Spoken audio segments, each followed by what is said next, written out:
ধানের মাঠ যেন ঢেকে গেছে হলুদের চাদরে। দূর থেকে দেখলে মনে হতে পারে এ যেন পাকা ফসল ঘরে তোলার আনন্দ ঘন মুহূর্ত, কিন্তু বাস্তবতা ভয়াবহ। এই হলুদ রং কোনো সুখের বার্তা নয়, এটা বিষের ছোঁয়ায় পোড়া ফসলের কান্না। পাবনার চাটমোহরে চরসেন ও বাউসা এলাকায় ইট ভাটার নির্গত বিষাক্ত কালো ধোঁয়া ধ্বংস করে দিয়েছে প্রায় 250 বিঘা জমির সবুজ স্বপ্ন। পড়ে গেছে ধান, শুকিয়ে গেছে গাছের শাখা প্রশাখা। সোহাগ খান বাপ্পির পাঠানো তথ্য চিত্রে বিস্তারিত রিপোর্টে।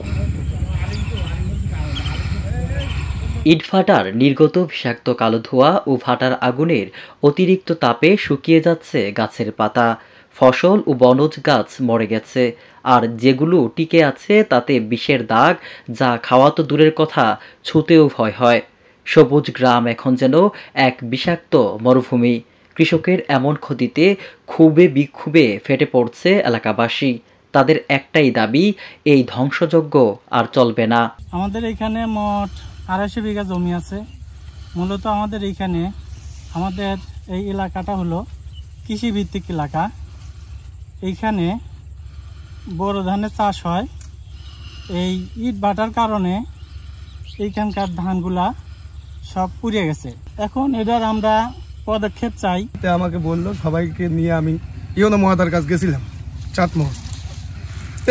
ইউনো মহোদয় উনি খুব ভালো একজন ব্যক্তি। উনি আপনার হলো আমাদের সাহায্য সাথে সাথে ভূমি অফিস থেকে ভূমি অফিসার দিয়ে পাঠাইছে। আজ 3 দিন হয়, তাই না? 3 দিন হয়ে গেছে, কোনো রেজাল্ট আমাদের আসে নাই, কোনো ভাটাওয়ালারা আমাদের কাছে আগে আসে নাই। আমাদের এই কৃষি শুধু এই ভাটার কারণে ধানেই সমস্যা না, গাছের ফল থেকে শুরু করে আমার এলাকায় গরুর খামার ছিল পর্যাপ্ত পরিমাণ। সে খামারিরা মারি মুড়ি খায়া শেষ হয়ে গেছে। অসুখ বিসুখ গরুর ছাড়াই না, মানুষের এরকম ভোগান্ত অসুখ, ক্যান্সার। তা আমরা অনেকবারই বলছি, কিন্তু এরা কোনো মতেই ভাটা বন্ধ করে নাই। তে আমার আশা থাকবে এই এলাকার থেকে 4টে ভাটা নির্মূল করতে হবে। শুধু বিষাক্ত ধোঁয়া নয়, ইটভাটার আরেক ভয়ঙ্কর দিক হচ্ছে অবৈধভাবে মাটি পরিবহনে ব্যবহৃত ট্রাক্টর। এসব ট্রাক্টর নিয়ম না মেনে চলাচল করায় এবং চলাচলের প্রশিক্ষণ ব্যবস্থা না থাকায় ফলে সবচেয়ে বেশি ঝুঁকিতে পড়ে গেছে কোমলমতি শিক্ষার্থীরা। প্রতিদিন স্কুলে যেতে গিয়ে শিশুরা পড়ছে ভয়ে, অনিশ্চয়তা আর দুর্ঘটনার আশঙ্কার মুখে। এ নিয়ে অভিভাবকরাও উদ্বিগ্ন, কখন কোন দুর্ঘটনা ঘটে যায়। তেঁতুল গাছ ভাটার ধোঁয়ার কারণে কালো ধোঁয়া সাদা ধোঁয়া ছাড়ছে। এই ভাটার শেষে আসি আমাদের এই যত ফসল, আমাদের মাঠ আর বাড়ি দিয়ে গাছ গাছালি দিয়ে তেঁতুল গাছ দিয়ে এবং আম জাম যা আছে সম্পূর্ণ পুড়িয়ে ছারখার হয়ে যাচ্ছে।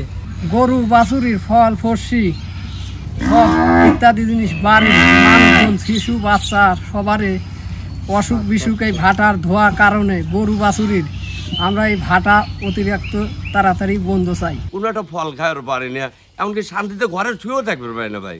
কালকে এমন একটা গ্যাস এটা দাঁড়ায় রয়েছি, গ্যাসের গন্ধে মানুষ থাকতে পারছে, মানুষ মনে হচ্ছে যে লাখ টাক জ্বলে যাচ্ছে, এমন বিষাক্ত এই গন্ধ আসতেছে।